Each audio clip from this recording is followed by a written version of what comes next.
Assalamualaikum warahmatullahi wabarakatuh. Perkenalkan, nama saya Muhammad Faris Alaki dari kelas HKIC, jurusan Hukum Keluarga.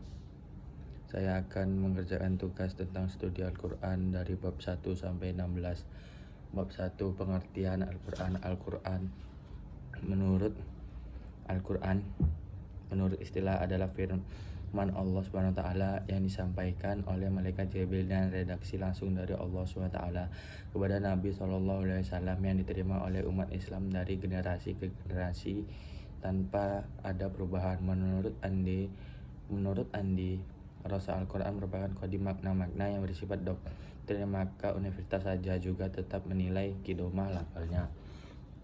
Bab 2,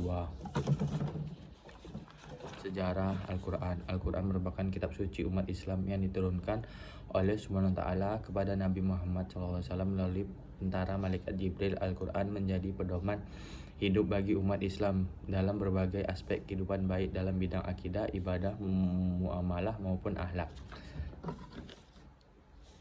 Bab ketiga,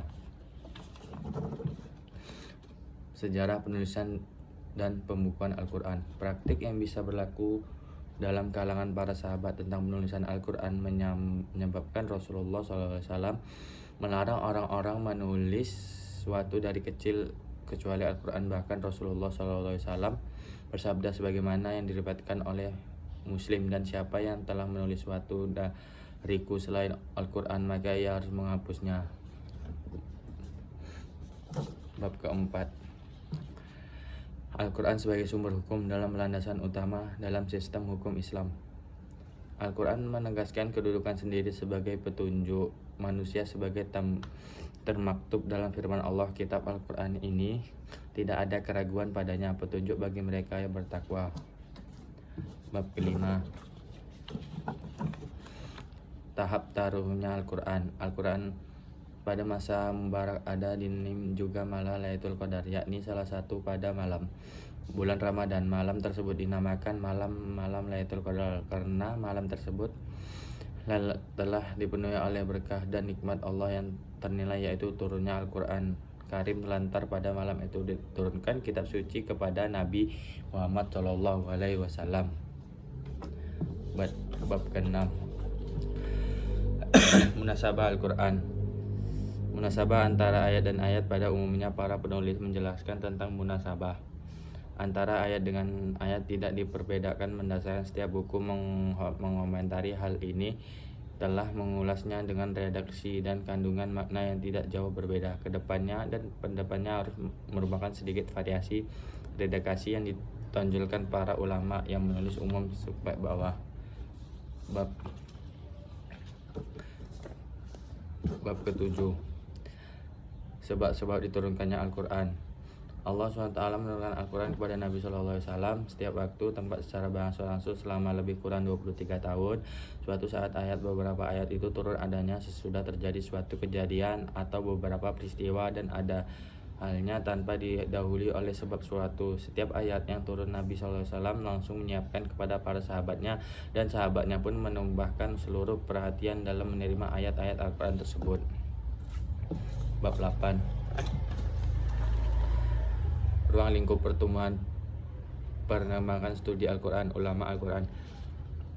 Ilmu rasam Al-Quran, ilmu yang mempelajari cara menulis Al-Quran, termasuk sejarah penulisan mushaf, kodifikasi Al-Quran pada masa Nabi SAW, Abu Bakar Siddiq dan Utsman bin Affan, serta berbagai problematika yang berkaitan dengan penulisan teks Al-Quran. Bab ke-9, tantangan studi Al-Quran di era digitalis, mushaf dan tafsir. Lembaga resmi seperti Lanjang Penelitian Mushaf Al-Quran di bawah Kementerian Agama Republik Indonesia telah menyediakan mushaf digital yang terverifikasi. Kitab tafsir klasik kini tersedia dalam bentuk PDF maupun aplikasi. Digitalisasi ini mempermudah pencarian ayat berdasarkan kata kunci, perbandingan berbagai tafsir, akses lintas bahasa, dan lain-lain. Bab ke-10, metode dan kaidah tafsir Al-Quran. Tafsir merupakan ilmu yang paling mulia dan paling agung kedudukannya karena objek pembahasan adalah kalamullah yang menjadi pedoman hidup umat Islam. Al-Quran diturunkan sebagai petunjuk bagi seluruh manusia. Ilmu tafsir hadis sebagai jabatan antar teks ilahi dan pemahaman manusia yang terbatas sehingga pesan-pesan Al-Quran dapat diterapkan secara tepat dalam kehidupan. Bab ke-11. Pengertian tafsir. Dalam penggunaan umum tafsir sering diratakan sebagai ilatah wal tano, yang yaitu penjelasan dan keterangan dalam Kamus Besar Bahasa Indonesia. Tafsir dimaknai sebagai penjelasan atau keterangan tentang makna ayat-ayat Al-Quran atau kitab suci lainnya agar maksudnya menjadi jelas. Secara istilah, tafsir Al-Quran berarti penjelasan terhadap ayat-ayat Al-Quran yang sulit dipahami. Maksudnya penjelasan ini dilakukan oleh para musafir, yaitu ulama memiliki kompetensi mentafsir Al-Quran. Bab ke-12. Sumber tafsir. Sebagaimana yang kita ketahui bahwa Al-Quran adalah firman Allah yang diturunkan kepada Nabi Muhammad melalui malaikat Jibril sebagai pedoman umat manusia, maka sudah sepantasnya Al-Quran dijadikan sebagai sumber tafsir yang pertama. Sebagai besar ayat-ayat Al-Quran menjelaskan penafsiran yang lain di kalangan para ulama. Tidak ada perbedaan mengenai hal ini. Mereka sepakat bahwa ayat Al-Quran yang diturunkan sebagai penjelasan atau keanggapan bahwa ayat Al-Quran yang diturunkan sebagai penjelasan atau kelengkapan terhadap ayat lainnya. Bukti bahwa tidak sedikit Al-Quran menjadi jelas maksudnya ketika ayat yang dikaitkan dengan ayat-ayat lainnya.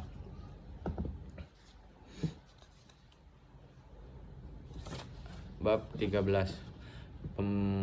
Perkembangan tafsir di era klasik. Secara bahasa, tafsir berasal dari kata fasrah yasiru, tafsiran, yang berarti menjelaskan, menerangkan, atau menyangkap sesuatu yang tertutup. Secara istilah, tafsir adalah ilmu membahas penjelasan makna ayat-ayat Al-Quran sesuai kemampuan manusia dalam memahaminya. Era klasik tafsir merupakan fase awal sejarah penafsiran Al-Quran, dimulai sejak Nabi Muhammad SAW, masa sahabat tabi'in, hingga periode bertafsir sekitar abad ke-13 sampai ke-5 Hijriah. Periode ini menjadi fondasi umat Islam sebagai perkembangan lebih kompleks pada era pentaran modern. Bab 14. Makkiyah dan Madinah. Secara garis besar, surat dalam Al-Quran terbagi atas dua bagian, yaitu surat-surat Makkiyah, surat-surat Madaniyah. Dalam studi Al-Quran, ilmu Makkiyah dan Madaniyah merupakan bidang kijang yang mendapat fase penting turunnya Al-Quran, baik pada tataran isi maupun struktur. Para ulama berbedaan pendapat mengenai apa aja yang masuk dengan Makkiyah dan Madaniyah, khusus terkaitnya antara Makkiyah dan Madinah. Definisi Makkiyah dan Madinah. Bab 14. Fase turunnya Al-Quran. Al-Quran merupakan wahyu Allah SWT diturunkan kepada Nabi Muhammad SAW melalui penantara malaikat Jibril. Proses turunnya Al-Quran tidak terjadi sekaligus, tetapi melalui beberapa fase yang memiliki hikmah dan tujuan tersendiri. Memahami fase-fase turunnya Al-Quran penting dalam ujian ulum Al-Quran karena berkaitan erat dengan konteks sejarah, metode penyimpanan wahyu, serta demikian dakwah Islam para nabi. Para ulama menjelaskan bahwa Al-Quran turunnya mulai tahapan yang bersyukur baik dari sistem waktu maupun kondisi sosial umat saat itu. Secara umum, fase turunnya Al-Quran dapat ditinjau dari dua sudut pandangan utama, yaitu fase kosmik sebelum sampai ke Nabi dan fase horsis selama masa kenabian. Bab 16. Pendidikan karakter dalam Al-Quran. Pengertian menurut karakter artinya kualitas mental atau moral, kekuatan moral. Nama atau Aziz menyiapkan bahwa karakter adalah kekuatan mental dan normal, akhlak, budi, perkati individu. Karakter berasal dari bahasa Latin, yaitu karakter, karesin.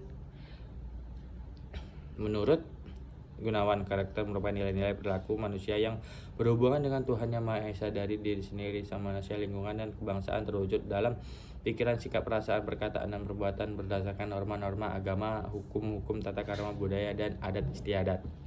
Sekian dari saya. Wassalamualaikum warahmatullahi wabarakatuh.